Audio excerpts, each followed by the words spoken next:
Episode 3 ஸ்டார்டிங்ல school பொண்ணா இருக்கிற ஷம்பா கொலைகேஸ்க்காக அரெஸ்ட் பண்ணிருப்பாங்க. ஹீரோயின் ஹஸ்பண்ட் பயங்கர டென்ஷன் ஆயிட்டு அவங்க கையை உடையதுக்காக ட்ரை பண்ணிருப்பாரு. அப்ப அந்த ஷம்பா பொண்ணு அந்த வீடியோவை எடுத்திருப்பாங்க.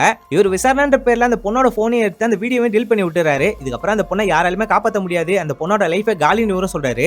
ஹீரோயினும் ஒரு உயிரை தான் என்கிட்ட இருந்து பிரிச்சுங்க, இந்த பொண்ணை என்கிட்ட இருந்து பிரிக்காதீங்கன்னு சொல்லி கெஞ்சி கேக்குறாங்க. இவங்க ரெண்டு பேரும் கல்யாணம் ஆகி ஹஸ்பண்ட் அண்ட் ஒய்ஃபா இருக்கும்போது இவங்க கன்சீவா இருப்பாங்க. அந்த ரிப்போர்ட்டை இவங்க அம்மா கிட்ட எடுத்து போய் காட்டுறாரு. பொண்ணா பையனான்னு சொல்லி அவங்களே கேக்குறாங்க. பொண்ணுமான்னு இவரும் சொல்றாரு. இதை கேட்டதும் ஹீரோயினி ரொம்ப சந்தோஷமாயிட்டாங்கன்னு போறாங்க. டே முட்டாள், இது உன் குழந்தையே கிடையாதுடா, நம்ம வம்சத்தை பொறுத்த வரைக்கும் எப்பயுமே ஆம்பளை குழந்தை தானே நிற்கும், நீ அடிக்கடி வீட்லயே இருக்கிறது கிடையாது, வேலைன்னு சொல்லிட்டு வெளியே போயிடுற, இங்க ஏதோ தப்பு நடந்திருக்கான்னு சொல்லி உங்க அம்மாவே உன்னை ஏத்தி விடுறாங்க. இந்த சைக்கோவும் இது என் குழந்தை தானா, இந்த குழந்தைக்கு அப்பா நான் தானான்னு சொல்லி ஒரு மாதிரியே கேட்க ஆரம்பிக்கிறான். எங்க இந்த மாதிரி பேசுறீங்க, என்ன சந்தேகப்படாதீங்கன்னு சொல்லி இவங்களே எவ்வளவு சொல்லி பாக்குறாங்க. ஆனா அவன் கேட்கவே மாட்டான். இவங்களை போட்டு சம்மடி அடிக்கிறான். அதுல அவங்களுக்கு அபாஷனே ஆயிடுது.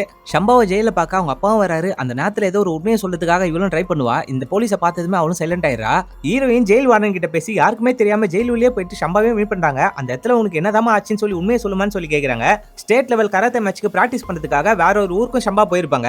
ஏற்கனவே 2 வருஷம் சாம்பியனா இருக்க ஒரு பொண்ணு அந்த இடத்துல பயங்கரமா ஆட்டிடியூட் பண்றா. ஷம்பாக்கு பிடிச்ச பெட்டியை யூஸ் பண்ண விட மாட்டா. பிராக்டிஸ் பண்ற டைம்ல இது என்னோட டைம், நீ வெளியே போன்னு சொல்லி அவளே வெளியே அனுப்பிச்சிடறா. ஷம்பா வெளியே போக முடியாதுன்னு சொல்றா. அவளும் திட்டா. இதுக்காக ஷம்பா அடிக்கிறதுக்கே போயிடுறா. அங்க இருக்க கோச்சும் ஷம்பா பண்ணாத தப்புக்கு அவளை போட்டு பயங்கரமா திட்டி சாரியும் சொல்ல வச்சிருக்காரு. பொலிட்டிஷியன் ஒருத்தர் வந்துட்டு இந்த பொண்ணை பத்தி கொஞ்சம் கேள்விப்பட்டு உனக்கு என்னமா வேணும்னு சொல்லி கேக்குறாரு. எனக்கு தனி ரூம் வேணும்னு சொல்லி கேக்குறா. இதுதாமா எனக்கும் தேவைன்னு சொல்லி அந்த பொண்ணு மேலே கை வச்சுட்டு ஒரு மாதிரியா பாக்குறான். பொலிட்டிஷியன் இந்த பொண்ணு கிட்ட பேசணும்னு சொல்லி கூப்பிட்டு இருப்பான். இந்த பொண்ணு போறாங்க. ஷம்பா வெளியே தான் நின்று இருப்பாங்க. இது என்னமா ஸ்டேட் மேட்ச், நான் உன்னை ஒலிம்பிக்ஸ்லயே ஆட வைக்கிறேன், நீ எனக்கு அட்ஜஸ்ட் பண்ணணும்னு சொல்லி இந்த பொண்ணு மேலேயும் கை வைக்கிறான். ஆனா இந்த பொண்ணு கொஞ்சம் டென்ஷன் ஆயிடுறாங்க. அங்க இருந்து எஸ்கேப் ஆகுறதுக்காக ட்ரை பண்றாங்க. ஹெல்ப்னு சொல்லி கத்துறாங்க. அங்க இருந்து வெளியே வரும்போது அப்படியே எபிசோட முடிச்சிடறாங்க.